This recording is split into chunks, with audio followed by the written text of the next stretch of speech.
Hey guys, welcome back to my channel. In today's video, I'm going to be doing a full comprehensive review of Fuchsia shoes. So if you want to hear my thoughts on the pros and cons and if I would recommend these shoes, then just keep watching.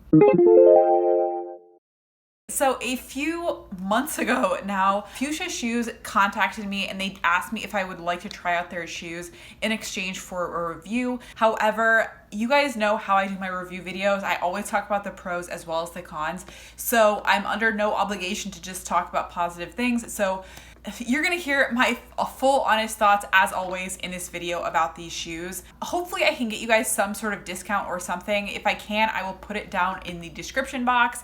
I do get a small commission if you use that link, but as always, use it, don't use it, do whatever you feel comfortable with. But now let's get into the pros and cons. The first thing that I really like about these shoes is the ones that I got. These are the Dahlia in color blue. There's so much intricate detail, just really beautiful. Hopefully you can see this, but they're just very, there's so much like intricate little details on this. You can see the texture, the designs are really interesting and really beautiful. And that is the first pro. Now, the second thing that I really like about this company is they support ethical creation of their shoes. They're kind of like the anti-sweatshop mentality where all of the shoes are made by local artisans in a small village in Pakistan, which I think is really cool. And they're all about supporting fair wages and really making a sustainable business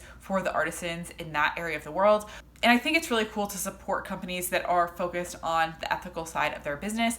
So that's another thing that I really like about this business and about these shoes. Now, the third thing that I really like is all of the people that I've talked to have been super, super friendly. And I feel like that bodes well for how I think that they would treat their customers and the quality of their customer service. Now, of course, it kind of goes without saying, they did know that I was going to be making a review of their shoes. So it's really hard to say how their normal customer service is. If anyone knows, let us know down in the comments. But personally, my interactions with them is they have all been super friendly, really helpful. I had some issues with the sizing. I had to exchange the first pair of shoes that I got for a different size. So, my interactions with them have all been super positive, super pleasant.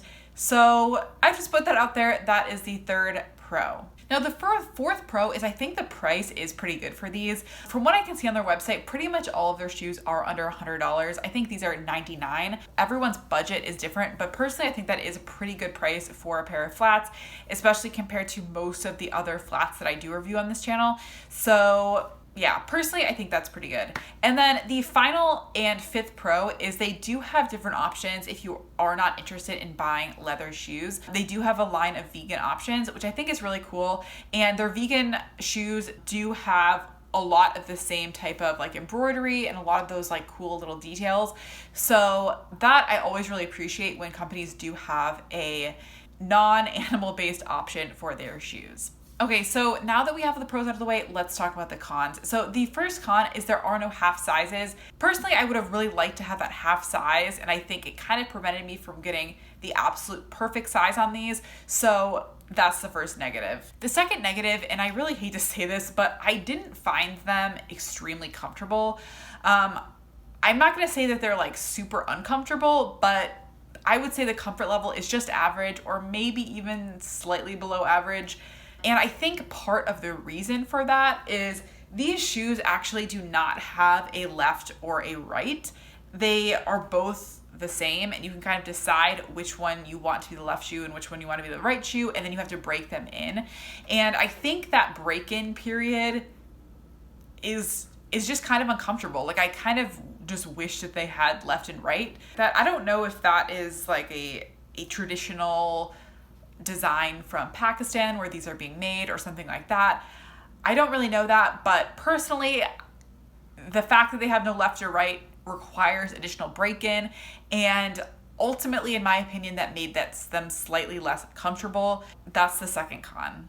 And now the third and final con is because there are no left and right sides to the shoes, looking at them, they're just slightly less flattering in my opinion when I look at my own shoes from above, because I find that there's a little bit more gaping on either side. Also, the top of the shoe, it has this kind of like weird shape that I don't know why, I just don't love. It's like this weird like indentation. And I think the reason for that has to do with the fact that the shoes have to be interchangeable for both left and right sides. So the shape of them is just, I don't know, a little bit less flattering than I would have liked. But that's it. Ultimately, I would recommend these shoes for someone who wants to support an ethical business and you want something that's unique, that the style is really going to stand out from other shoes that are out there on the market. But I would maybe not recommend these shoes for someone who doesn't want any break-in period and just wants like the most comfortable flats that you can find. And that's it. Bye, guys.